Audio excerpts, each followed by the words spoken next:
नमस्ते और स्वागत है। आज हम म्यूचुअल फंड्स की दुनिया को समझने की कोशिश करेंगे। हमारे पास एक स्रोत है, म्यूचुअल फंड सुरक्षित निवेश का सरल मार्ग का दूसरा एपिसोड। और हमारा मकसद है ये देखना कि म्यूचुअल फंड कैसे एक आसान और सुरक्षित तरीका हो सकता है निवेश का, खासकर उनके लिए जो अभी शुरुआत कर रहे हैं। ठीक है, चलिए इसे खोलते हैं। पिछले एपिसोड में जैसा स्रोत बताता है, हमने पर्सनल फाइनेंस के बेसिक्स पर बात की थी। आज फोकस म्यूचुअल फंड्स पर है। तो सवाल ये उठता है, आखिर ये म्यूचुअल फंड हैं क्या? अगर बहुत सीधे शब्दों में कहूं तो सोचिए एक बड़ा सा गुल्लक है जहां बहुत सारे लोग अपना पैसा डालते हैं और फिर उस जमा पैसे को अलग अलग कंपनियों के शेयर्स में, मतलब हिस्सेदारी में और बॉन्ड्स में लगाया जाता है। और हाँ, ये सब अपने आप नहीं होता।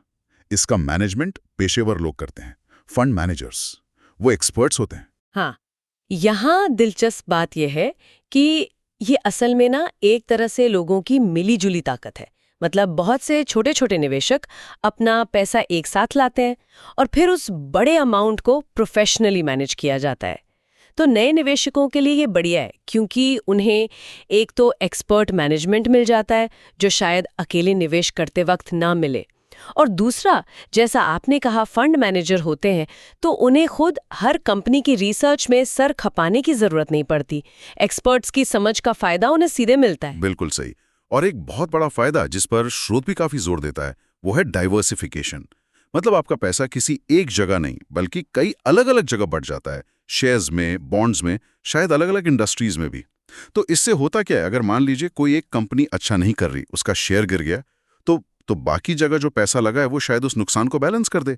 कुल मिलाकर रिस्क थोड़ा कम हो जाता है ना? जी हाँ, बिल्कुल। और अगर हम इसे बड़ी तस्वीर से जोड़ें तो डाइवर्सिफिकेशन खासकर छोटे निवेशकों के लिए ये बहुत ही अहम चीज़ है।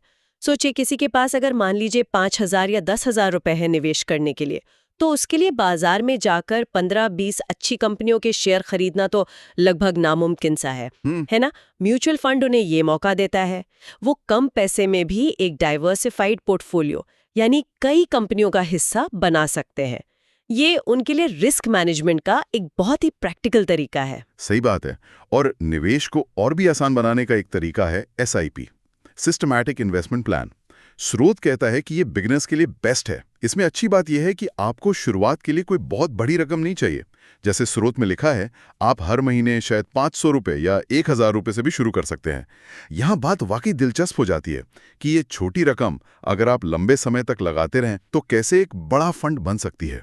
स्रोत इसी लॉन्ग टर्म ग्रोथ की बात करता है। हाँ, और ये एक महत्वपूर्ण सवाल उठाता है कि ये रेगुलर छोटा निवेश काम कैसे करता है। एसआईपी का जो फंडा है उसके 2-3 मुख्य फायदे हैं। पहला तो अनुशासन, हर महीने एक फिक्स्ड अमाउंट जाता रहता है तो एक आदत बन जाती है निवेश की। दूसरा, जिसे कहते हैं रुपी कॉस्ट एवरेजिंग। इसका मतलब ये है कि जब बाजार नीचे होता है तो उसी पैसे में आपको ज्यादा यूनिट्स मिल जाती हैं, और जब बाजार महंगा होता है तो कम यूनिट्स मिलती हैं। लंबे समय में देखें तो आपकी एवरेज खरीद कॉस्ट कम हो सकती है। अच्छा, मतलब भाव गिरने पर ज्यादा माल मिल गया, बढ़ने पर कम, एवरेज ठीक हो गया। बिल्कुल। और फिर तीसरा और शायद सबसे पावरफुल है कंपाउंडिंग का जादू। यानी आपके निवेश पर जो कमाई हुई वो भी दोबारा इन्वेस्ट हो जाती है और फिर उस कमाई पर भी कमाई होती है। ये ब्याज पर ब्याज वाला हिसाब है जो समय के साथ आपके पैसे को तेजी से बढ़ाता है। इसीलिए एसआईपी को लॉन्ग टर्म वेल्थ क्रिएशन के लिए इतना अच्छा माना जाता है। तो इस सब का क्या मतलब है? अगर हम इसे समेटे तो म्यूचुअल फंड और उसमें भी एसआईपी वाला रास्ता उन लोगों के लिए काफी अच्छा है जो धीरे धीरे, डिसिप्लिन के साथ और हाँ, तुलनात्मक रूप से कम रिस्क लेकर अपना पैसा बढ़ाना चाहते हैं। जी, संक्षेप में कहें तो मुख्य बातें यही हैं। म्यूचुअल फंड एक्सपर्ट्स मैनेज करते हैं, ये डाइवर्सिफिकेशन से रिस्क फैला देते हैं, और एसआईपी वो इसे बहुत आसान और एक्सेसिबल बना देता है सबके लिए। एक बात और जो मुझे स्रोत से ध्यान में आई, वो कहते हैं लंबे समय में पैसा बड़ा फंड बनता है। तो ये सोचने वाली बात है कि ये लंबा समय कितना लंबा हो सकता है एसआईपी के मामले में? 5 साल, 10 साल या और ज्यादा? और इस सफर में पेशेंस यानी धैर्य कितना जरूरी होगा, खासकर तब जब बाजार ऊपर नीचे हो रहा हो। शायद इस पर हमें आगे सोचना चाहिए।